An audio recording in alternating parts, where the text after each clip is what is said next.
growing salad trees from cuttings.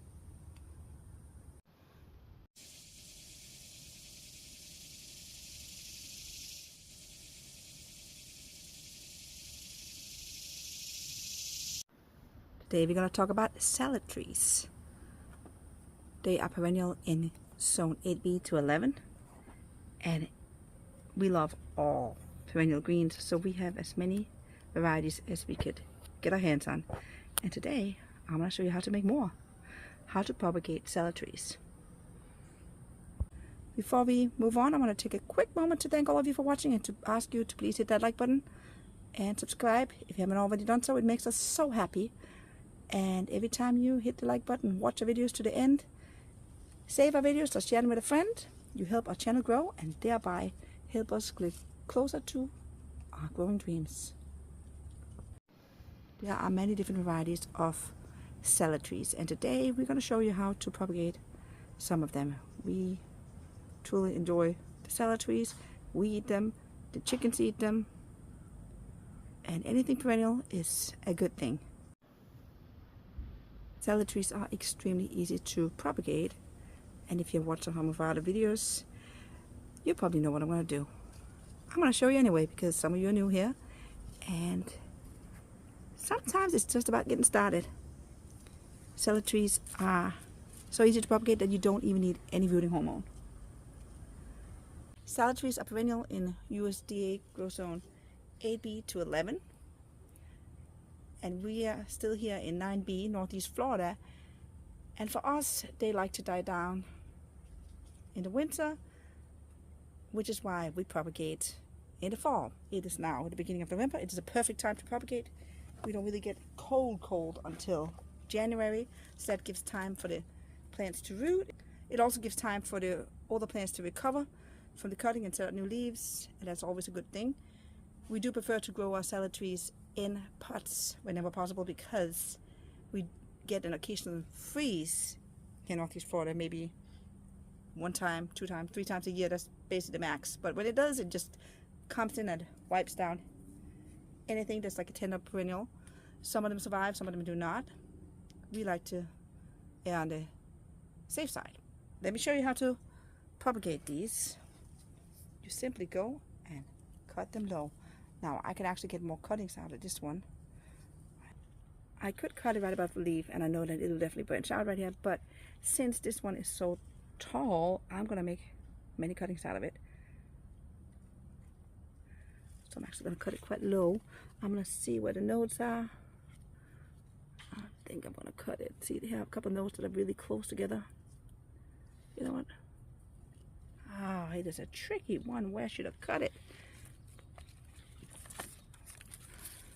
Try to see down here. I think I have some good nodes down here. I'm going to cut it right here. Let me cut right here. There you go. And then I have a nice piece here that I can turn into. Let's see, I'm going to take 2 cuttings out of this one. Let's see if I'm going to cut it. I want to make sure I have a piece of this. See if I can show you better. I want to make sure that I have a piece of this hard green to stick in the ground on the soil. I'm going to cut it right out here. Where did the cuttings go? All right, we have one right here. It's a beautiful cutting. And I'm just going to stick this one right in the pot where it was growing and make more just like that. That's all you need to do. No rooting powder needed. We had another cutting. Where did that one go? We have quite a bit of... I'm looking for it. Anyone of you see it? Come on. There it is. It's hanging up here. Found it. Now for this one, I'm going to take all these big leaves and use for dinner. Use for salad. You can see the little tiny leaves coming right here. Down here, down here. And I'm going to take off the bottom leaves of these 2 nodes, because these 2 nodes at the bottom are going to go in the soil. That's why I pull them off. But the rest of the leaves should do very well. See some small leaves at the top. And I'm just going to stick this one down there too. Just like that. There we go. That's how that original plant was made. Now we're going to make more. Let's see if we can cut this tall one right here. It's going to make it easier to move to a sheltered location. See, I'm going to go down low. Cut it right here. See, I have some in the back. I'm going to take, again, I'm going to take off the leaves, the big leaves that is, just like that. See the new leaves coming right here? They don't need these big leaves. We need those for dinner, and the ones with any pest damage, they'll go to the chickens. But the good thing about salad trees is that they don't really get a lot of pest damage. It's very little. Nice cutting. I could turn this into 2 cuttings. I'm thinking about it. What should I do? No, I'm going to keep it 1. But I could turn this into 2 cuttings, for sure. Maybe I will. Let's see. Let me see if I can get in there and cut some more of these.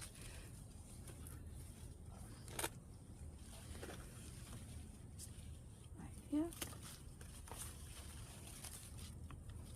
Small cutting. I'm just going to leave all those leaves on there. I think I'm going to leave those in there. It's hard to reach. I'm going to leave them in there. Let's see if we can find some more. Here's a salad tree that's quite large. And you can see lots of little leaves coming. It's looking really good. It's in a full sun location. That's why they prefer full sun. You can give them a little bit of shade, but the more sun you give them, the more they will produce. Pruning them is very helpful for the plants. It helps them branch out, and you won't get this long stick anymore. I'm going to see if I can go down and find a place to cut it. It is hiding here behind a mulberry tree, way down. Let's see, I'm going to cut it right down here. See, the trunk is much bigger than the other ones. This is an older salad tree. There's another one that's hiding in between the moringa and the Barbados cherry trees. Let's see if I can get my hand on it. I'm cutting it down here below. Here we have some cuttings. I'm going to make some of them a little bit smaller, and I want to show you what to do. It's so easy. Leaves here I'm just going to pull off. We want the energy to go into the roots. Save those leaves. And this is a big cutting. Cut it right here. And you can see there's a little leaf coming right here. So that's a good cutting. I'm going to cut it right here again. Now I got to hurry up and get them in the pot because I will soon forget which way is up and down. Although you can tell by the little leaf here on top of the node. If you get in doubt, all I do is push it down. This one's ready to go in there. These are the ones we already did. Let's prepare this one again. I like to break them off and not cut them off. You hear the snap? There's some damaged leaves up top. Let's cut it.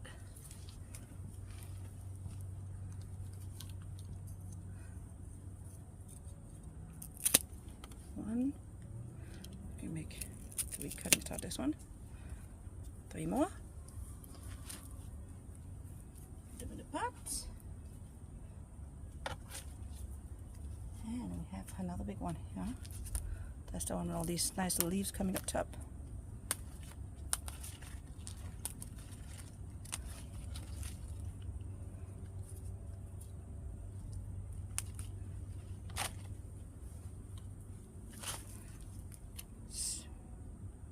Thick at the bottom. They can get much thicker than that though. Let me make some cuttings.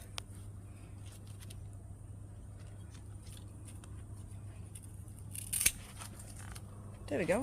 3 more cuttings. And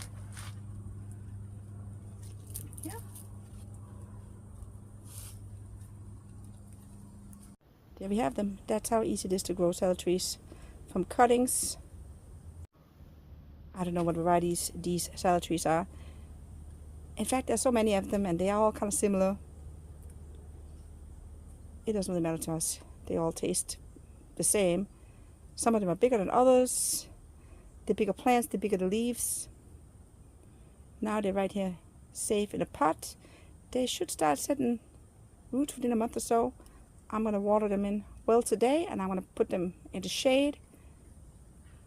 And then if we do get a freeze, they're easy to move in on a half roof. And even if some of our salad trees in the ground die back or die completely, if we do get a really hard freeze, which is rare, but it happens, then we have all these ready to start for the next season.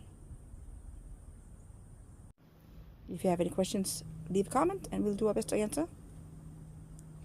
If you know of any varieties, rare varieties of salad trees that we need to get our hands on, please let us know too. We are always looking for more varieties, although we are not going to be able to go to them outdoors where we're going. You just cut them like I showed you, stuck them in a pot, and there they are. And there's a couple over here, doing great. They're thriving.